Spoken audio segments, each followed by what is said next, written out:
नमस्कार दोस्तों, एक बार फिर से बहुत बहुत स्वागत है आप सभी का।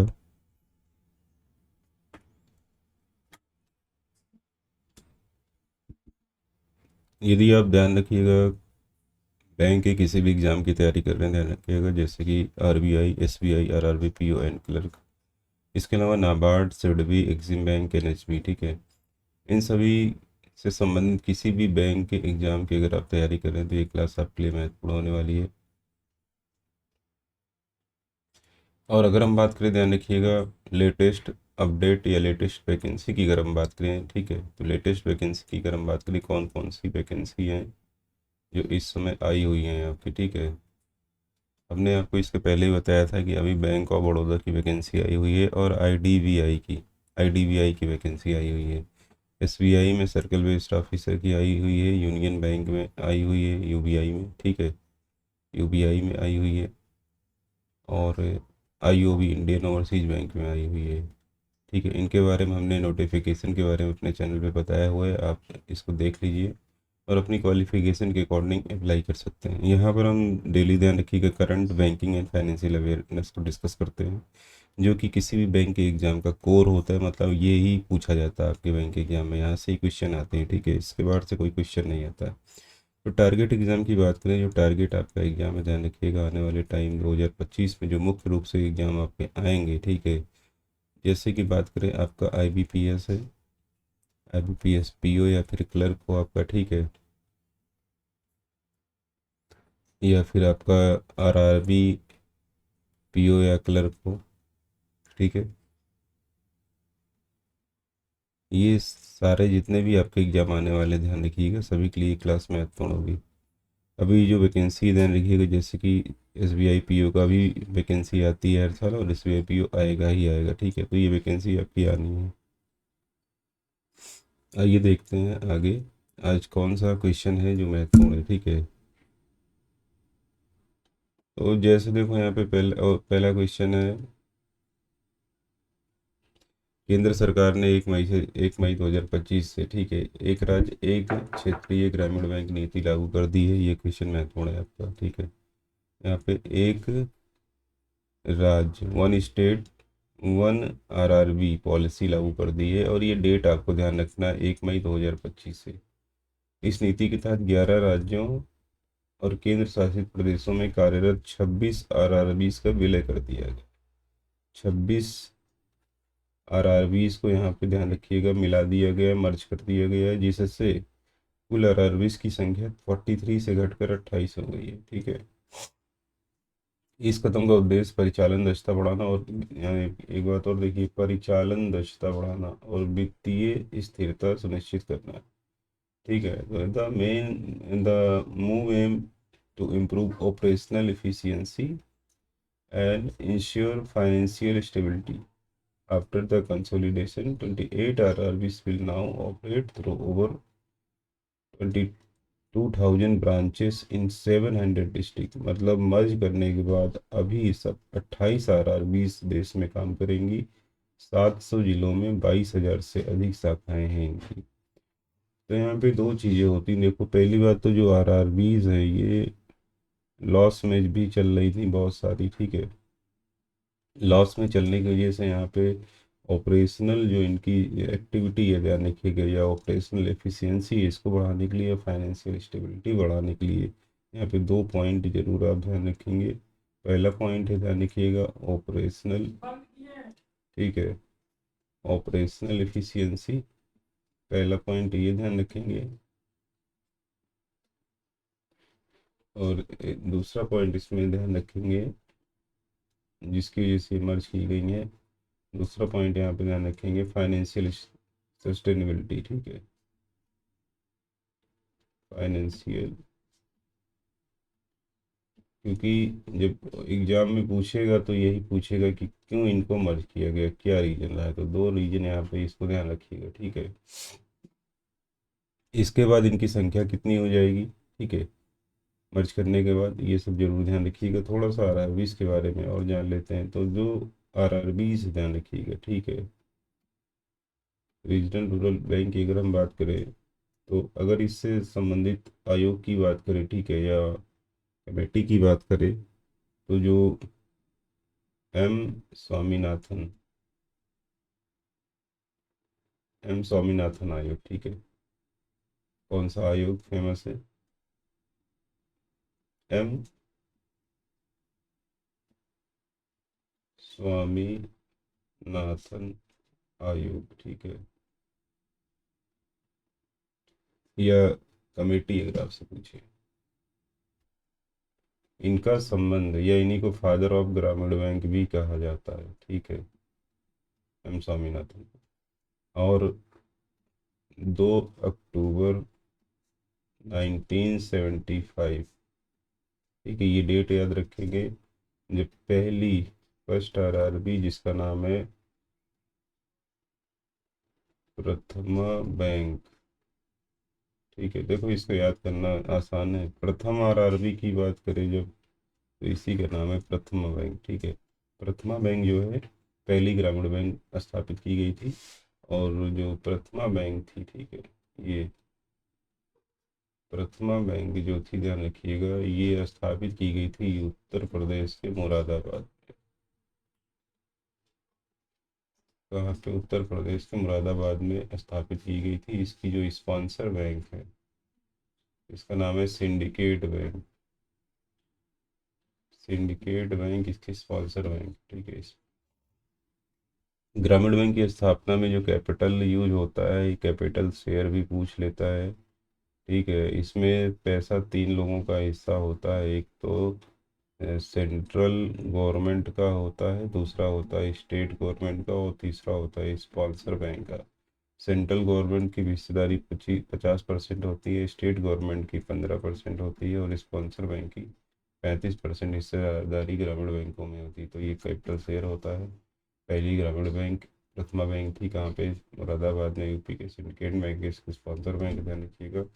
और इनके एक्ट की बात करें, ठीक है, ग्रामीण बैंक के अगर एक्ट की बात करें, तो इनका जो एक्ट है वो है आरआरबी एक्ट 1976, ठीक।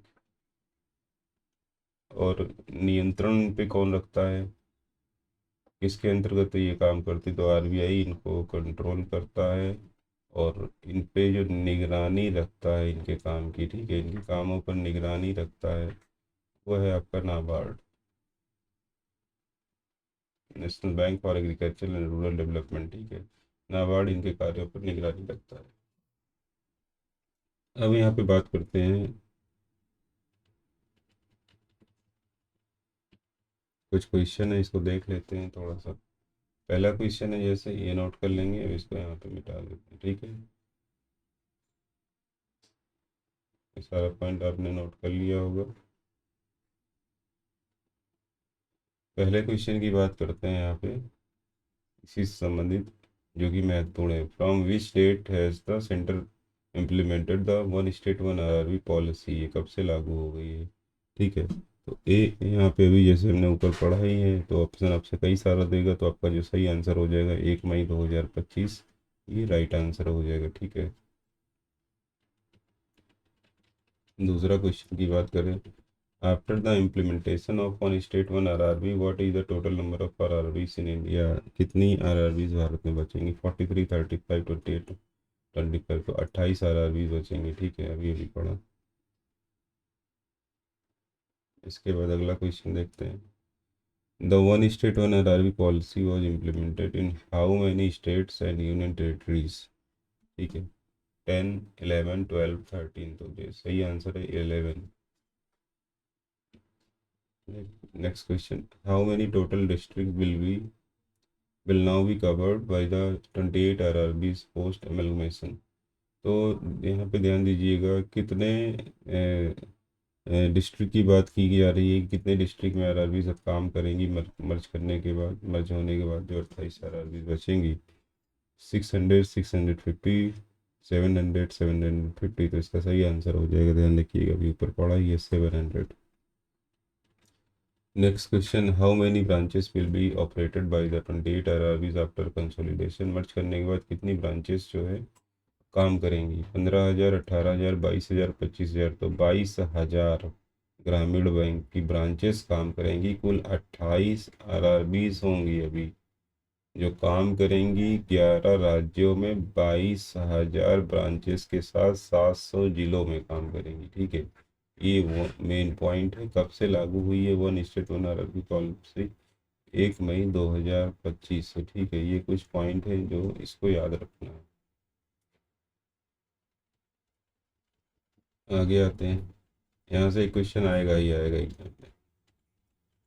यहाँ पे एक डीओलाइट के द्वारा जीडीपी ग्रोथ रेट की आंकड़े जारी किए गए भारत के लिए, ध्यान रखिएगा। ये भी क्वेश्चन लेटेस्ट में है तो हमने कहा इसको समझ लेते हैं यहाँ पे, क्योंकि ग्रोथ रेट से संबंधित क्वेश्चन यहाँ पे आ जाता है। What is the Deloitte projected GDP growth rate range for India in financial year 2026 के लिए? ठीक है, तो अभी जैसे लेटेस्ट में देखा होगा आपने, लेटेस्ट में हमने बार बार बताया तो याद भी हो गया, IMF इंटरनेशनल मॉनेटरी फंड ने भारत की जो विकास दर 5.5% थी इसको घटा करके 6.2% कर दिया है। तो इसमें कितनी कमी करी थी? 0.3% IMF ने कमी करी थी। और इसके जो रीज़न है वो टैरिफ, जैसे टैरिफ बताया है अब। ठीक है, मुक्त रीजन। और वहीं दूसरा जो जो युद्ध जैसी स्थिति है पाकिस्तान और भारत के साथ। ठीक है, तो एक स्थिति ये भी है यहाँ पे। तो अभी क्या है, डियोलाइट ने भारत की जो जीडीपी ग्रोथ रेट, जीडीपी क्या होती है ध्यान रखिएगा, बहुत से लोगों को अगर नहीं पता है तो जीडीपी को बोलते हैं gross domestic product, gross domestic product. ठीक है, तो एक देश की बाउंड्री के भीतर ध्यान रखिएगा जो गुड्स एंड सर्विसेज होती हैं, गुड्स एंड सर्विसेज जो प्रोड्यूस की जाती हैं in a boundary of any country, that's money value. ठीक है, इसकी जो मनी वैल्यू होती है, मनी वैल्यू, ठीक है, एट मार्केट प्राइस, उसी को जीडीपी कहा जाता है। मतलब कहने का मतलब, अगर हमारे देश में भारत की सीमा के भीतर में, ठीक है, अगर भारत की सीमा के भीतर में 1 लाख टन, 1 लाख टन गेहूं का उत्पादन हो रहा है, ठीक है, तो कहीं ना कहीं ये हमारी जीडीपी में योगदान देगा। राइस का उत्पादन हो रहा है, पल्सेस का उत्पादन हो रहा है, ऑटोमोबाइल सेक्टर हो गया। ठीक है, तो फिलहाल ये ध्यान रखिएगा। इसमें अभी याद करने के लिए बता दें, एग्रीकल्चर सेक्टर मतलब प्राथमिक क्षेत्र, और दूसरा आपका इंडस्ट्रियल सेक्टर, और तीसरा सर्विस सेक्टर। ये 3 सेक्टर इसके हिस्से हैं, ठीक है, जीडीपी के। तो विकास दर तब होती है जब प्रोडक्शन तीनों में तेजी से होता है, तो ग्रोथ रेट क्या होती है? अपने आप बढ़ती है, जाहिर सी बात है। ठीक है, तो यहाँ पे कितना रेंज बताई गई है विकास दर की? 5.5 से 5.7%, 6.5 से 6.7%, 6.0 से 6.2%, 7.0 से 7.2%। तो जो विकास दर की रेंज बताई गई है 6.5 से 6.7%। ठीक है, ये यहाँ पे बताई गई, इसका राइट आंसर हो जाएगा। इसके बाद दूसरा क्वेश्चन है, according to Deloitte what is the estimated GDP growth rate range for India in financial year 2025 का जो फाइनेंशियल ईयर है, यहाँ पे भी विकास दर जो बताई है इसको भी देख लेते हैं। 6% टू 6.2, 6.3 से 6.5, 5.9 से 6.1, 7.1 से 7.3। इसका आंसर हो जाएगा 6.3 से 6.5%। ठीक है, इसके बाद आगे आते हैं, what factor is expected to support domestic demand as per Deloitte analysis for financial year 2026? What factor expected to support domestic demand, मतलब कौन से फैक्टर ऐसे हैं जो डोमेस्टिक डिमांड को के लिए आवश्यक है? अगर हम बात करें अकॉर्डिंग टू डियोलाइट एनालिसिस, ध्यान रखिएगा, पहला है हाइयर एक्सपोर्ट्स, दूसरा है tax incentive provided in the budget, and third is increase in oil imports, and fourth is rise in global commodity prices. तो यहाँ पे अगर हम बात करें, ध्यान रखिएगा, इसका जो सही आंसर हो जाएगा tax incentive provided in the budget. ठीक है, आगे बात करते हैं बजट के बारे में। फिलहाल एक टॉप बजट के बारे में अलग से हम लोग बात करेंगे। ठीक है, Deloitte states that India's financial year 2026 economic outlook depends on which two major factors. तो यहाँ पे कह रहा है कि फाइनेंशियल ईयर 2026 के लिए इकोनॉमिक आउटलुक, ठीक है, depends on which two major factor, किन दो फैक्टर पर डिपेंड करती है? Inflation and RBI policy, trade deficit and foreign preserve evolving trade relation and domestic consumption demand, and fourth is monsoon and agriculture output। तो अगर हम बात करें, ध्यान रखिएगा यहाँ पे इसका जो सही आंसर हो जाएगा evolving trade relation and domestic consumer demand. ठीक है, ये एक चीज़ ध्यान रखिएगा, ट्रेड रिलेशन यहाँ पे अगर जो ट्रेड रिलेशन है, ठीक है, ट्रेड जो है दूसरे देशों के साथ अगर भारत का बढ़ेगा तो जाहिर सी बात है जब ट्रेड बढ़ेगा तो जीडीपी ग्रोथ रेट अपने आप, ध्यान रखिएगा, बढ़ती है। ठीक है, उसके बाद अगर हम बात करें कंज्यूमर की डिमांड, कंज्यूमर की डिमांड, कंज्यूमर की जब डिमांड बढ़ती है तो जाहिर सी बात है प्रोडक्शन क्या होता है, प्रोडक्शन अपने आप बढ़ जाता है। तो ये कुछ मेजर फैक्टर हैं, ध्यान रखिएगा, इसको ध्यान रखिए। ऑप्शन देख के ही पता चल जाता है, एक तरीका होता है कि किस तरीके से। इन्फ्लेशन तो होगा नहीं, ट्रेड डिफिसिट होगा नहीं, मानसून एंड एग्रीकल्चर आउटपुट, ये तो बहुत ज़्यादा इस पर निर्भर नहीं रहा जा सकता। तो सीधे सीधे यहाँ पे बात हो रही है, ध्यान रखिएगा, consumer demand and trade relation की, तो अपने आप लग रहा है कि आंसर यही होगा। ठीक है, इस तरीके से यहाँ पे ऑप्शन सेलेक्ट कर सकते हैं और पता चल जाता है कि सही आंसर क्या होगा। ठीक, अगला क्वेश्चन बहुत ही इंपॉर्टेंट क्वेश्चन है, इससे पहले हम बता भी चुके हैं, फिर भी देख लेते हैं एक बार यहाँ पे। ठीक है, बात की जा रही है यहाँ पे ट्रांसशिपमेंट हब की। ठीक है, भारत का पहला ट्रांसशिपमेंट हब ध्यान रखिएगा 1 मई 2025 को deep water container terminal Vizhinjam अंतर्राष्ट्रीय बंदरगाह का उद्घाटन किया गया है। यहाँ पे ध्यान रखिएगा नरेंद्र मोदी के द्वारा। और ये अगर बात करें तो इसका संचालन दिसंबर 2024 में शुरू हुआ था और इसकी पहली जहाज जुलाई 2024 में आई थी। ठीक है, इसमें अडानी गवर्नमेंट ने, ध्यान रखिएगा, 5,000 करोड़ का निवेश किया है और फ्यूचर में 20,000 करोड़ और निवेश करेगा अडानी ग्रुप। ठीक है, ये बंदरगाह हर वर्ष लगभग 2500 करोड़ का आर्थिक लाभ, मतलब 2500 करोड़ का लाभ देगा। ठीक है, पहले चरण में इसकी जो क्षमता है, कैपेसिटी 1 मिलियन TEU की होगी, ध्यान रखिएगा, और जो आगे बढ़ के 7.2 मिलियन TEU हो जाएगी। ठीक है, तो ये इसको मेन पॉइंट है। इसमें जो आपसे पूछा जा सकता है कि इसका उद्घाटन किसने किया। ठीक है, ये बंदरगाह कहाँ पर है और ट्रांसशिपमेंट हब के रूप में पहला बंदरगाह कौन सा है। ठीक है, तो ये ऐसे कुछ क्वेश्चन इंपॉर्टेंट जो आपसे पूछे जा सकते हैं। बाकी इसका जो दूसरा चरण है प्रोडक्शन का 7.2 मिलियन वाला, ये ध्यान रखिएगा पूरा होगा 2028 तक। ये बंदरगाह को चीन तूतीकोरिन के साथ कोलंबो, सलालाह और सिंगापुर जैसे अंतर्राष्ट्रीय बंदरगाहों से प्रतिस्पर्धा करेगा, क्योंकि यहाँ पे ये पास में पड़ते हैं। ठीक है, तो इनसे कंपटीशन रहेगा इस बंदरगाह के बन जाने से। अब इस पर आधारित कौन से क्वेश्चन महत्वपूर्ण है, इसको एक बार देख लेते हैं। जैसे यहाँ पे कह रहा है कि what is the name of India first transshipment hub and deep water container terminal. ठीक है, बहुत ही महत्वपूर्ण क्वेश्चन है यहाँ पे। ठीक है, इस क्वेश्चन के पूछे जाने की बहुत संभावना है। Mundra port, Vizhinjam port, Cochin port, Kandla port, तो अभी आपने पढ़ के आए हो विजिंजम पोर्ट। ठीक है, इसके बाद क्वेश्चन नंबर 11 की बात करें, who is commissioning the Vizhinjam international sea port. Piyush Goyal, Rajnath Singh, Narendra Modi, Nitin Gadkari, तो इसका सही आंसर हो जाएगा नरेंद्र मोदी। ठीक है, ये केरल में है, ये भी ध्यान रखिएगा, केरल में। इसके बाद when in commercial operation of phase 1 of at Vizhinjam port begin July 2024, December 2024, January 2025, May 2025। तो अभी जैसा कि हम लोगों ने पढ़ा, ध्यान रखिएगा, इसका जो सही आंसर हो जाएगा दिसंबर 2024। हाउ मच एडिशनल इन्वेस्टमेंट है Adani group announce for Vizhinjam port. Additional investment इनके द्वारा कितना किया जाएगा जो इन्होंने अनाउंस किया है।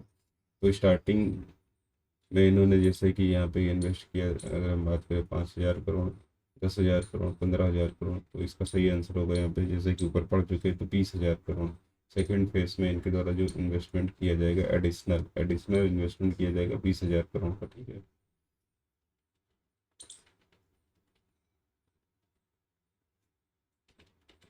अगला क्वेश्चन देख लेते हैं, question number 14। What is the estimated annual economic advantage of Vizhinjam port. ठीक है, इसका एनुअल इकोनॉमिक एडवांटेज कितना होगा 1000 करोड़, 1500 करोड़, 2000 करोड़, 2500 करोड़। इसका जो एनुअल प्रॉफिट होगा ध्यान रखिएगा 2500 करोड़ होगा। ये सही हो जाएगा answer number D. Which port will Vizhinjam compete with for international transshipment cargo? Cochin, Tuticorin, Colombo, Salalah, Singapore. Both A and B only Colombo. तो अभी आप पढ़ के आए देखिएगा बोथ है एंड बी। इन सभी से जो है कंपटीशन इसका है, इनको बीट करने की कोशिश करेगा, ठीक है, compete करेगा। अगला क्वेश्चन है what is the total container capacity expected after the phase of the Jinjam port are completed? 2.5 million TEU, 5 million TEU, 7.2 million TEUs and 10 million TEUs, ठीक है। तो देखो यहाँ पे अगर हम बात करें इसका जो सही आंसर हो जाएगा आपका 7.2 मिलियन TEUs, ठीक। इस तरीके से यहाँ पे हमने 16 क्वेश्चन भी हम लोगों ने डिस्कस किया। अगला क्वेश्चन देखते हैं, ये भी महत्वपूर्ण क्वेश्चन है, फाइनेंस से संबंधित क्वेश्चन है, बैंक से, ठीक है। ऐसे ही क्वेश्चन आपके एग्जाम में पूछे जाते हैं। बात हो रही है जन स्मॉल फाइनेंस बैंक की, ठीक है, जन स्मॉल फाइनेंस बैंक की बात हो रही है यहाँ पे। तो हुआ क्या है कि मई 2025 में यूनिवर्सल बैंकिंग लाइसेंस के लिए इसने भारतीय रिजर्व बैंक के पास आवेदन करने की योजना बना रहा है। तो यहाँ पे एक क्वेश्चन ये आ जाएगा, किस बैंक ने आवेदन किया, ये आ जाएगा। यूनिवर्सल फाइनेंस बैंकिंग क्या होती है और लाइसेंस कौन देता है, ठीक है, आरबीआई देता है। तो आवेदन करने की योजना बना रहा है क्योंकि बैंक ने लगातार 2 वर्षों तक ग्रॉस एनपीए को 3% से कम और नेट एनपीए को 1% से कम बनाए रखा है, ठीक है। बैंक के एमडी और सीईओ अजय कमल ने कहा कि यूनिवर्सल लाइसेंस मिलने से डिपॉजिट की लागत कम होगी और कासा रेशियो बेहतर होगा, ठीक है। एयू स्मॉल फाइनेंस बैंक और उज्जीवन स्मॉल फाइनेंस बैंक के बाद जन स्मॉल फाइनेंस ऐसा करने वाला तीसरा स्मॉल फाइनेंस बैंक होगा। मतलब इसके पहले एयू स्मॉल फाइनेंस बैंक और उज्जीवन स्मॉल फाइनेंस बैंक को ये सुविधा मिली हुई है, ठीक है। अगर ये मतलब यूनिवर्सल बैंकिंग का काम ये कर रहे हैं। आरबीआई के अनुसार लिस्टेड स्मॉल फाइनेंस बैंक जिनकी नेटवर्थ 1000 करोड़ शेड्यूल बैंक का दर्जा और 5 वर्षों का सफल ट्रैकिंग रिकॉर्ड हो, वो यूनिवर्सल बैंक लाइसेंस के लिए पात्र हैं। देखो यहाँ पे ये भी महत्वपूर्ण पॉइंट है, ठीक है। 2018 में शुरू हुआ जन स्मॉल फाइनेंस बैंक भारत का चौथा सबसे बड़ा स्मॉल फाइनेंस बैंक है, जिसके 12 मिलियन ग्राहक, 800 शाखाएं और 23 राज्यों और 2 केंद्र शासित प्रदेशों में उपस्थिति है। बैंक भविष्य में अपने ऋण पोर्टफोलियो को 80:20 करने की योजना बना रहा है। अब यहाँ पे अगर हम बात करें, ध्यान रखिएगा, पहले तो यूनिवर्सल बैंक क्या होती है, ठीक है। यूनिवर्सल बैंक, ठीक। तो यूनिवर्सल बैंक की हम बात करें तो यूनिवर्सल बैंक एक अम्ब्रेला की तरीके, ठीक है, होती है। यूनिवर्सल बैंक के अंतर्गत अगर हम बात करें तो all types of banking services, all banking services provides by bank, सभी प्रकार की बैंकिंग सर्विसेज, ध्यान रखिएगा, ठीक है, जब बैंकें देती हैं उसी को यूनिवर्सल बैंक कहा जाता है। और भारत की फर्स्ट यूनिवर्सल बैंक अगर हम बात करें ICICI बैंक भारत की पहली यूनिवर्सल बैंक कही जाती है, ठीक है। और यहाँ बात हो रही है कि स्मॉल फाइनेंस बैंक में 2 और ऐसी बैंक है जिनको इसका लाइसेंस मिल चुका है। तो एयू स्मॉल फाइनेंस बैंक, ध्यान रखिएगा, और दूसरा है उज्जीवन, ठीक है, उज्जीवन स्मॉल फाइनेंस बैंक, ठीक है। इनको इसका लाइसेंस मिल चुका है पहले ही। और अगर यहाँ पे जन स्मॉल फाइनेंस बैंक को मिलता है तो थर्ड बैंक हो जाएगी जिसको यूनिवर्सल बैंक का लाइसेंस मिलेगा। इसके लिए ध्यान रखिएगा, जैसे कि आरबीआई ने कुछ नियम बना रखे हैं, ठीक है, कि आपका जो रिकॉर्ड रहे अच्छा रहे, जैसे कि नेटवर्थ है, ठीक है। ऐसी बैंक स्मॉल फाइनेंस बैंक जिनकी नेटवर्थ, ध्यान रखिएगा, 1000 करोड़ हो और शेड्यूल बैंक का दर्जा, शेड्यूल बैंक के रूप में काम कर रही हैं। शेड्यूल बैंक ये आती हैं आरबीआई एक्ट 1934 शेड्यूल 2 में आती हैं, ठीक है, सेक्शन 2 में आती है शेड्यूल कॉमर्शियल बैंक, ठीक है। इसके रूप में काम कर रही हैं और इनका 5 वर्ष का अच्छा अगर रिकॉर्ड है, ट्रैक रिकॉर्ड इनका अच्छा है, तो ही इन्हें यूनिवर्सल बैंक का लाइसेंस मिलता है। तो ये पॉइंट ज़रूर ध्यान में रखना है, ठीक है। तो ये इससे संबंधित महत्वपूर्ण क्वेश्चन है, इसको भी आप ध्यान में रखेंगे, ठीक है। आगे बढ़ते हैं। ये कुछ क्वेश्चन थे जो छूट गए थे बैंकिंग एंड फाइनेंस से रिलेटेड, इसको हमने यहाँ पे डिस्कस किया है। आगे आते हैं, कुछ महत्वपूर्ण क्वेश्चन और देखते हैं। बात करते हैं, ध्यान रखिएगा। ये महत्वपूर्ण क्वेश्चन यहाँ पे निकल के आ रहा है, डॉक्टर सुब्बड़ा अयप्पन, ठीक है। सुब्बड़ा अयप्पन जो है, ध्यान रखिएगा, इनकी डेथ हो चुकी है, ठीक है। इनकी डेथ हो चुकी है, तो इनसे संबंधित क्वेश्चन पूछ सकता है। ये किस क्षेत्र से संबंधित है, तो ध्यान रखिएगा, ये एक वैज्ञानिक, ठीक है, एक मत्स्य वैज्ञानिक, फिशरीज साइंटिस्ट हैं। तो यहाँ पे जो फिशरीज साइंटिस्ट हैं, इनकी डेथ हो चुकी है, डॉक्टर सुब्बड़ा अयप्पन की। ध्यान रखिएगा, ये महत्वपूर्ण क्वेश्चन बन के आता है एग्जाम के पॉइंट ऑफ व्यू से। देखो यहाँ पे मेंशन भी कर देता हूँ ताकि आपको पता रहे चीज़ें। ऐसे इनको पद्मश्री से सम्मानित भी किया जा चुका है, और इनका जो क्षेत्र है, ध्यान रखिए, फील्ड है फिशरीज साइंस है, ठीक है। और ये पाएंगे, ध्यान रखिएगा, कावेरी रिवर में मृत पाए गए, क्योंकि 1-2 दिन से ये लापता थे, ठीक है। तो इनसे संबंधित जो क्वेश्चन बनेगा, इनका एरिया क्या है, क्षेत्र क्या है, किससे संबंधित है, यही क्वेश्चन यहाँ पे पूछा जाता है, ठीक है। आगे देखते हैं।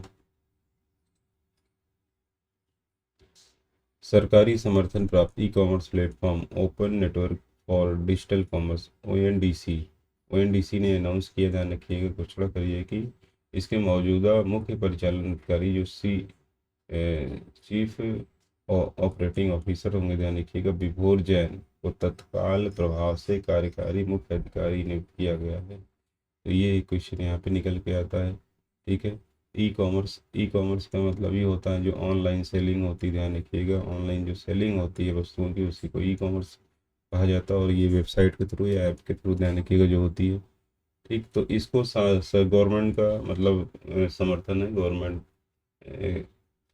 गवर्नमेंट सपोर्टेड है, ध्यान रखिएगा, ये ई कॉमर्स प्लेटफॉर्म की अगर बात करें, तो यहाँ पे जो क्वेश्चन बनता है कि इसके मुख्य परिचालन अधिकारी कौन बनाए गए, ध्यान रखिएगा, तो ये इसमें क्वेश्चन निकल के आता है, ये ध्यान रखेंगे। तो ओपन नेटवर्क डिजिटल कॉमर्स, ठीक है, इस प्लेटफॉर्म का नाम है, supported by the government platform, and new acting CEO विभोर जैन होंगे। प्रीवियस रोल, ध्यान रखिएगा, chief operating officer of ONDC, इनका प्रीवियस जो रोल था। इफेक्टिव फ्रॉम, ये इफेक्टिव कब से हो जाएगा, इमीडिएट इफेक्ट, तुरंत प्रभाव से लागू हो जाएगा, ठीक है।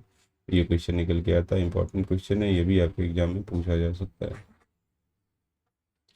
इसके बाद अगला क्वेश्चन देखते हैं।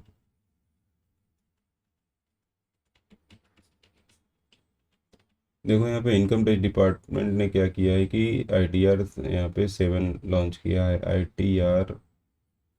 ITR 7 फॉर्म, ठीक है, लॉन्च किया है, जारी किया। अब ये किसके लिए है, ये महत्वपूर्ण क्वेश्चन बनता है। असेसमेंट ईयर आपका 2025-26 के लिए, ठीक है। तो देखो, फाइनेंशियल ईयर अलग होता है और असेसमेंट ईयर अलग होता है। फाइनेंशियल ईयर जो अभी चल रहा होगा, ठीक है, फाइनेंशियल ईयर जिसकी, देखो, आप ITR फाइल करते हो पिछले वर्ष के लिए, ठीक है। अगले वर्ष के लिए तो ITR फाइल नहीं करोगे, मतलब 2025 चल रहा है, तो का 26 के लिए ITR अभी थोड़ी फाइल कर दोगे भाई, क्योंकि यहाँ पे तो कोई अर्निंग हुई नहीं। तो अर्निंग इसके पहले के फाइनेंशियल ईयर में हुई होगी, तो वो असेसमेंट ईयर होता है, जो और जो करंट में चलता है, ध्यान रखिएगा, वो फाइनेंशियल ईयर होता है, ठीक है। फाइनेंशियल ईयर 1 अप्रैल से 31 मार्च तक होता है, ठीक। मतलब जो हम ITR फाइल करते हैं, पिछले वर्ष में कमाया गया जो धन होता है, उसमें जो टैक्सेबल इनकम होती है, उसके लिए फाइल किया जाता है, ठीक है यार, ये ठीक है। तो अगर हम बात करें, ध्यान रखिएगा, ITR 7 जो है, ये नोटिफाइड किया गया है 11 मई 2025 को। अब किसके लिए एप्लीकेबल होगा, चैरिटेबल ट्रस्ट, ये महत्वपूर्ण क्वेश्चन है, ठीक है। किसके लिए इम्पोर्टेंट है, किसके लिए इम्पोर्टेंट होगा ITR 7, charitable trust, religious institution and political parties के लिए भी इम्पोर्टेंट होगा, एजुकेशनल एंड साइंटिफिक इंस्टीट्यूशंस के लिए भी ये इम्पोर्टेंट होगा। That file return under section 139(4)(a), 139(4)(b), 139(4)(c), 139, ध्यान रखिएगा, 4D के अंतर्गत ये ITR रिटर्न फाइल कर सकते हैं ये लोग। अब जैसे इसके पहले ITR 1 सहज के एग्जाम में पूछा गया है, तो इसको यहाँ पे इसलिए मेंशन किया गया, इसको याद रखिएगा। ITR 4 सुगम कहा जाता है इसको। ये दोनों एग्जाम में कई बार पूछे गए हैं, ठीक है। वह रिलीज ऑन अप्रैल 29, 2025। अब यहाँ पे बात की जा रही है कि changes introduce capital gain split gain must be reported separately for before and after July 2023-2024। July 2023-2024।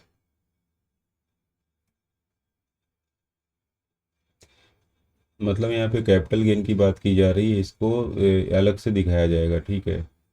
For before and after जुलाई 23 और 2024 से, ठीक है।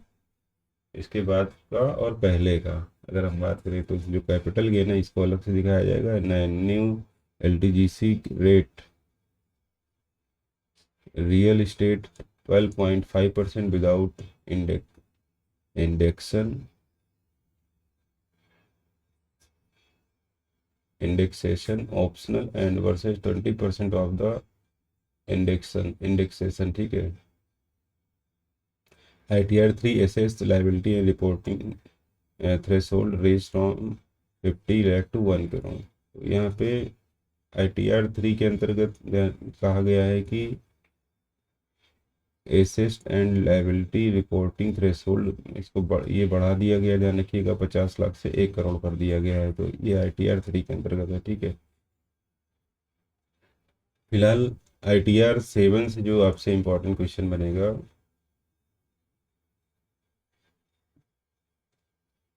ITR 7 से जो इम्पोर्टेंट बनेगा ये पूछेगा कि इसको नोटिफाइड कब किया गया, ठीक है। एक क्वेश्चन यहाँ से ये बनेगा। दूसरा क्वेश्चन बनेगा ये किसके लिए महत्वपूर्ण है, ठीक है। ये क्वेश्चन ये बनेगा। अब ITR 1 जो है ध्यान रखिएगा, ये बहुत महत्वपूर्ण, बहुत पूछा जाता है। हु कैन फाइल, इसके लिए एलिजिबल कौन होते हैं, रेसिडेंट इंडिविजुअल, ठीक है। जो इंडिविजुअल होते हैं ये उनके लिए होता है। Total income up to 50 lakh के लिए ये होता है, ठीक है। सोर्स ऑफ इनकम जिनकी salary, pension, one house property, other source like interest, agriculture income up to 5,000 जिसकी होती है, तो उनके लिए ITR 1 होता है, ठीक है। इसके बाद ITR 4 जो होता है जिसे सुगम कहा जाता है, ये किसके लिए, कौन इसके लिए एलिजिबल होता है, resident individual HUF and firms, ठीक है, अदर देन LLP, ठीक है। ये इनके लिए होता है। Total income up to 50 lakh तक के लिए होता है ये। Income under presumptive taxation scheme के अंतर्गत ध्यान रखिए, अगर बात करें सेक्शन 44AD बिजनेस के लिए होता है, 44ADA profession and 44AE transport. तो ये ध्यान रखिएगा, ये ITR 4 इनके लिए होता है, ठीक है। तो यहाँ पे कभी कभी आपसे पूछ लेता है ITR 4 कौन किसके लिए होता है, ITR 1 किसके लिए होता है, ITR 7 किसके लिए होता है, ठीक है। ऐसे क्वेश्चन एग्जाम में आपसे पूछ सकता है।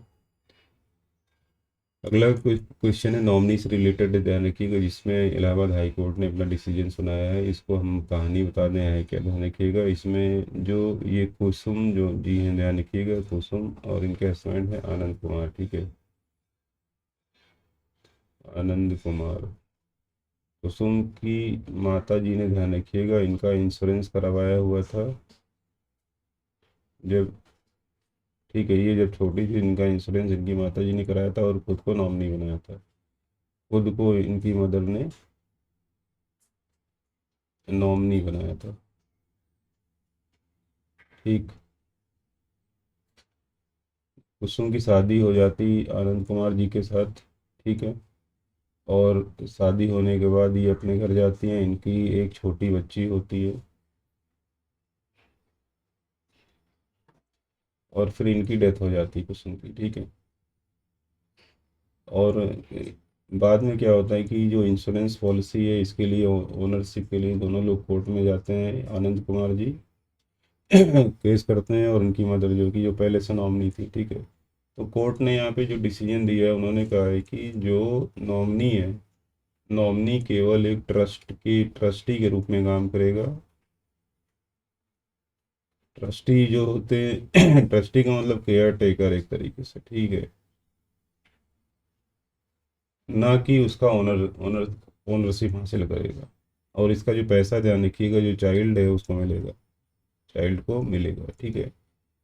इंश्योरेंस मतलब नॉमिनी जो होगा उसको पैसा नहीं मिलेगा, इसमें जो पैसा मिलेगा वो चाइल्ड को मिलेगा। इसको वरीयता दी इस केस में। अभी तक क्या होता था कि जो नॉमिनी होता था, ठीक है, नॉमिनी को यहाँ पे वरीयता दी जाती थी कि जो मेन व्यक्ति है जिसने इंश्योरेंस पॉलिसी ले रखी है उसकी अगर पॉलिसी होल्डर की डेथ हो जाती है तो नॉमिनी को पैसा मिलता था।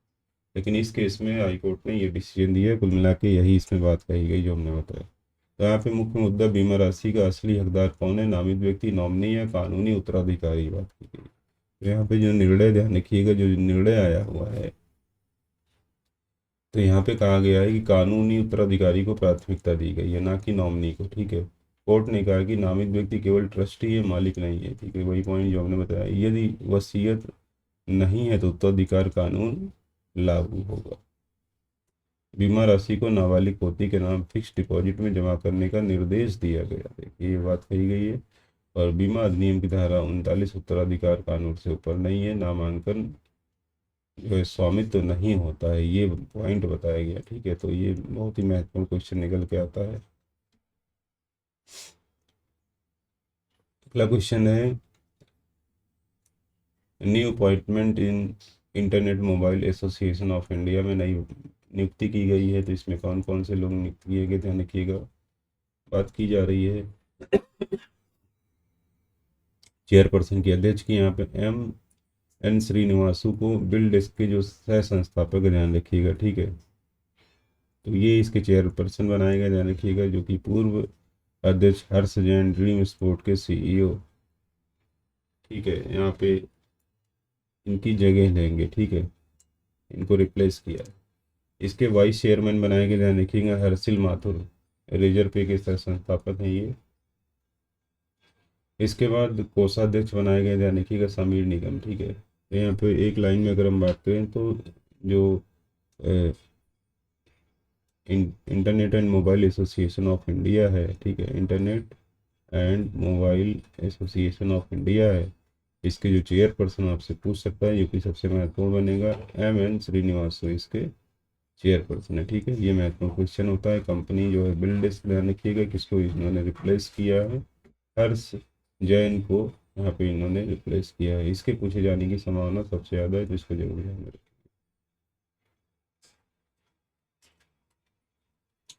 अगला क्वेश्चन है कि माइक हैसन, ध्यान रखिएगा, माइक हैसन को यहाँ पे न्यूजीलैंड के पूर्व कोच को पाकिस्तान की सफ़ेद गेंद अर्थात वनडे और T20 का मुख्य कोच नियुक्त किया गया है। तो ये भी महत्वपूर्ण क्वेश्चन है, ठीक है। यहाँ पे इनके द्वारा जो नियुक्ति है, पाकिस्तान क्रिकेट बोर्ड ने इसकी नियुक्ति प्रक्रिया को मंजूरी दी है और कार्यभार ग्रहण की तिथि है 26 मई 2025, ठीक है। PSL समाप्त होने के बाद ये कार्यभार ग्रहण करेंगे। माइक हैसन, ध्यान रखिएगा, न्यूजीलैंड टीम और IPL टीम के साथ कोचिंग कर चुके हैं, ठीक है, यहाँ पे कोच रह चुके हैं। अगला क्वेश्चन है, चीफ जस्टिस ऑफ इंडिया जो नए बनाए गए, ध्यान रखिएगा। यहाँ पे अगर बात की जाए, out going chief justice of India, Bharat के मुख्य न्यायाधीश और न्यायमूर्ति संजीव खन्ना 13 मई 2025 को सेवानिवृत्त हो चुके हैं। और next chief justice of India, ध्यान रखिएगा, BR गवई, ठीक है। इनका नाम जरूर ध्यान रखेंगे, BR गवई भारत के मुख्य न्यायाधीश हैं। इनका पूरा नाम है भूषण रामकृष्ण गवई, ठीक है। तो ये भारत के 52वें मुख्य न्यायाधीश हैं, ये भी ध्यान रखना होगा, 52वें मुख्य न्यायाधीश हैं, ठीक है। और दूसरे दलित मुख्य न्यायाधीश होंगे।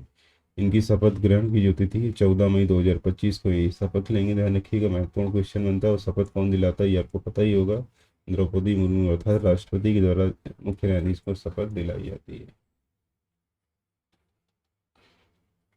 एग्जाम के पॉइंट ऑफ व्यू से क्या पूछा जाएगा, न्यू CGI, आउटगोइंग CGI, ठीक है, किस नंबर के हैं, 52 नंबर के हैं। ओथ कब लिया, ओथ कौन दिलाएगा, ध्यान रखिएगा, ठीक है। तो ये इसके महत्वपूर्ण पॉइंट हैं, इसको यहाँ पे देख लेंगे। तो ये रहे आज के महत्वपूर्ण क्वेश्चन जो भी डिस्कस किए जा चुके हैं, ठीक है।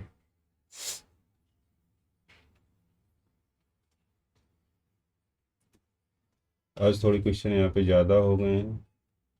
अगर बात करें, एक चीज़ और है कि अगर आपने चैनल को सब्सक्राइब नहीं किया तो सबसे पहले जाके चैनल को सब्सक्राइब करें, लाइक करें, शेयर करें, प्रेस द बेल आइकन, ठीक है, ताकि नोटिफिकेशन आप तक आसानी से पहुँचता रहे। और PDF और नोट्स के लिए इस चैनल पर, ठीक है। ओपी एग्ज़ाम ऑफिशियल जो टेलीग्राम चैनल ध्यान रखिएगा, इसको ज्वाइन करेंगे तो यहाँ पे सारा जो पीडीएफ है आपको उपलब्ध होगा, ठीक है। या फिर इस नंबर पर आप संपर्क करके किसी भी इंफॉर्मेशन से संबंधित कोई भी जानकारी आप यहाँ पे प्राप्त कर सकते हैं। तो आज की क्लास में इतना ही, बहुत बहुत धन्यवाद।